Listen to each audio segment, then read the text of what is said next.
Quem faz caridade? O Estado ou o indivíduo? Este é o Visão Libertária, sua fonte de informações descentralizadas e distribuídas.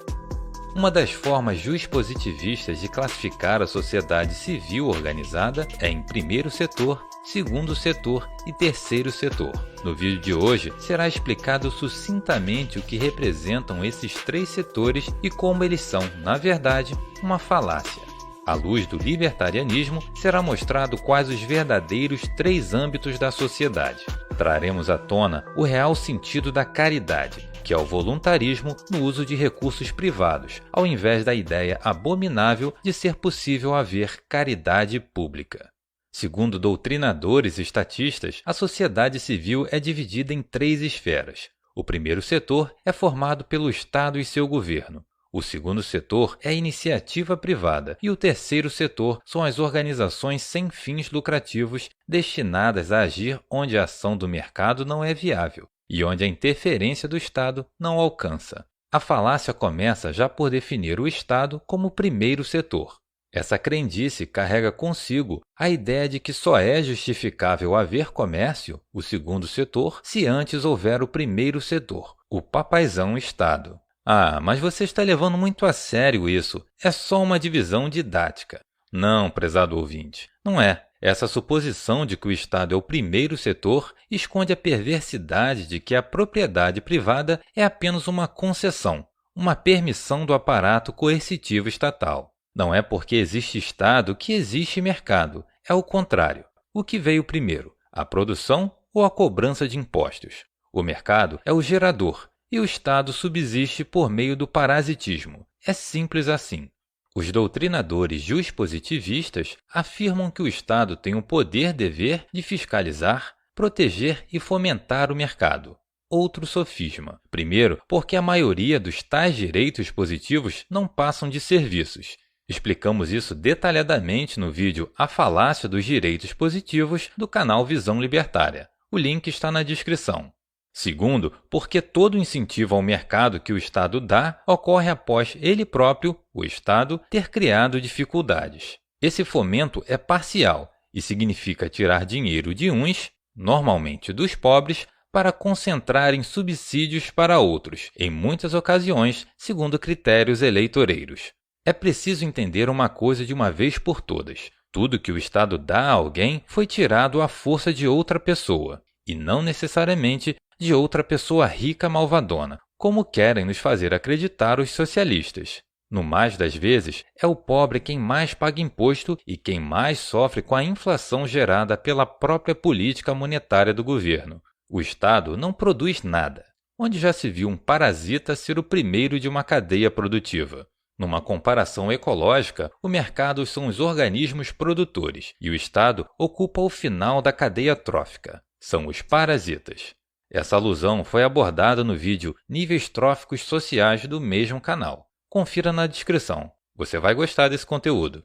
Quanto ao terceiro setor, seria em tese algo diferente do Estado coercitivo que vive de impostos e diferente também das empresas que visam o lucro. Será que isso é possível? Bem, o terceiro setor nasceu com a Cruz Vermelha. Em 1858, a Itália sofreu vários conflitos de unificação nacionalistas. Tropas italianas e francesas lideradas por Napoleão III se uniram contra a Áustria, que detinha domínio sobre o reino de Piemonte. Naquele ano, a Batalha de Solferino havia deixado 5.000 soldados mortos e mais de 40.000 feridos, causando um colapso na rede hospitalar. Ao ver as atrocidades, o comerciante e diplomata suíço Henri Dunant se sensibilizou. Ele coordenou um grupo de voluntários imbuídos de ajudar as vítimas de ambos os lados do conflito. Ele ignorou a cegueira nacionalista, levantou recursos e esforços com vistas a salvar vidas. Terminada essa vivência, Dunant continuou inquieto com o problema humanitário de feridos em guerras.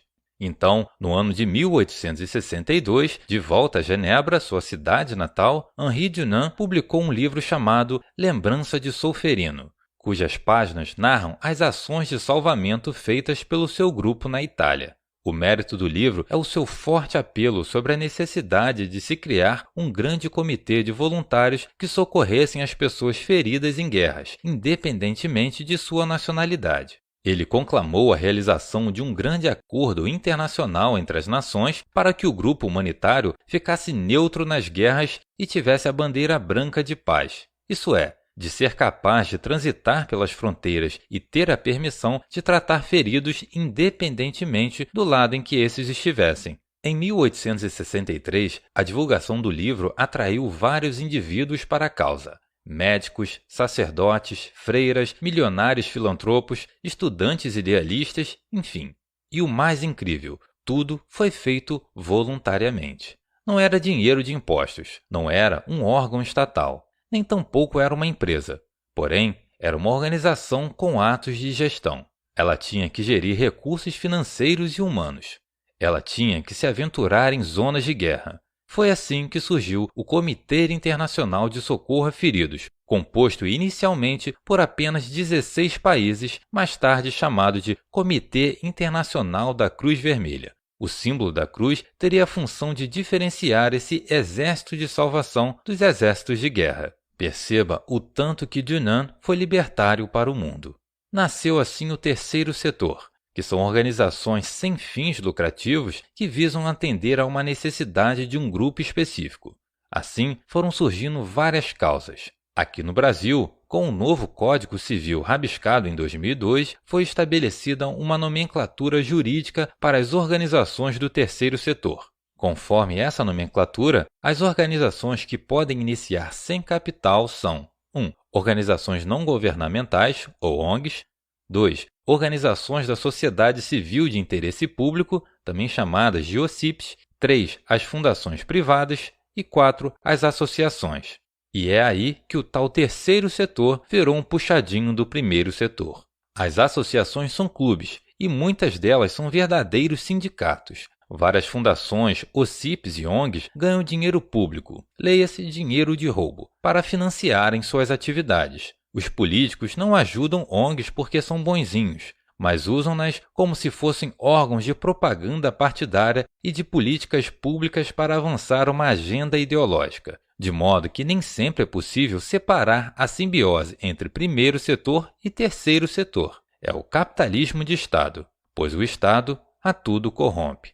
Quando o Estado se mescla com uma ONG para fazer caridade com dinheiro público, ele está desvirtuando o sentido da caridade em si.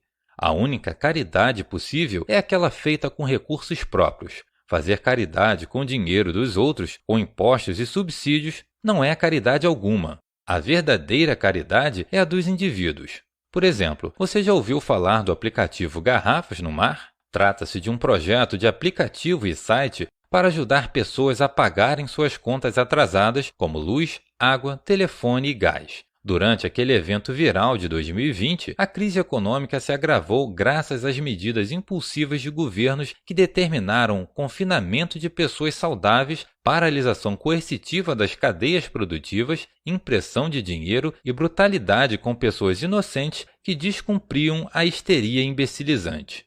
Onde estava o tiozão Estado para realmente socorrer as milhares de pessoas que viram seus pequenos comércios irem à falência? Os milhares que ficaram desempregados, a falta de produtos e o encarecimento desses. Onde estava?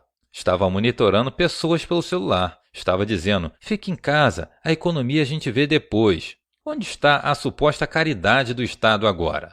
Pois bem, um analista de sistemas chamado Alexandre Caruso teve a ideia de criar o aplicativo Garrafa no Mar, que tem 2 anos e já arrecadou R$640 mil em doações voluntárias. A plataforma funciona mais ou menos assim. Os endividados se cadastram e inserem seus boletos atrasados. Os voluntários se cadastram e escolhem quais boletos querem pagar. Quando o Estado ilhou todo mundo, naufragando o navio da economia, pessoas de bom coração mandaram garrafas no mar com alguma mensagem de esperança em seu interior. O web app do Garrafas no Mar pode ser acessado pelo navegador do computador ou celular. O link do projeto está na descrição para quem se interessar. Por fim, é hora de fazer uma interpretação libertária dos setores de uma sociedade civil organizada. O primeiro setor é o eu individual e o seu âmbito familiar. A família é o verdadeiro primeiro setor da humanidade. O segundo setor é o eu social, ou seja, o indivíduo vivendo em sociedade. O real segundo setor são as relações pacíficas entre as pessoas e os acordos que geram regras de convivência. Portanto, o segundo setor de fato a ser buscado é o comércio e a sociedade de contratos. Por fim, o terceiro setor é o eu espiritual, que não necessariamente tem a ver com crenças religiosas ou dogmas, mas diz respeito à virtude, às emoções mais sublimes, à autorrealização e principalmente à razão. Por isso, o correto terceiro setor é a caridade, a solidariedade e a fraternidade. Os três setores da sociedade não são governo, mercado protecionista e ONGs. Nada disso. Os legítimos três setores estão no nível dos indivíduos. São liberdade, igualdade e fraternidade, notadamente expressos por 1. O reconhecimento da propriedade privada sendo a liberdade. 2. A igualdade bilateral de contratos e leis, que é a verdadeira anarquia de mercado e que dá segurança jurídica às relações humanas. E 3. A caridade e filantropia, bem como o desejo sincero de pessoas virtuosas melhorarem a vida do seu semelhante, seja por meios artísticos, científicos ou práticos. Obrigado por sua audiência. Esse artigo foi sugerido e escrito por Rhodes, revisado por Donda e narrado por Edilé. Se você gostou desse vídeo, clique no ícone de curtir abaixo e compartilhe o vídeo em sua rede social. Se você deseja ser notificado de outros vídeos, clique em se inscrever e depois no ícone da campainha. Até a próxima!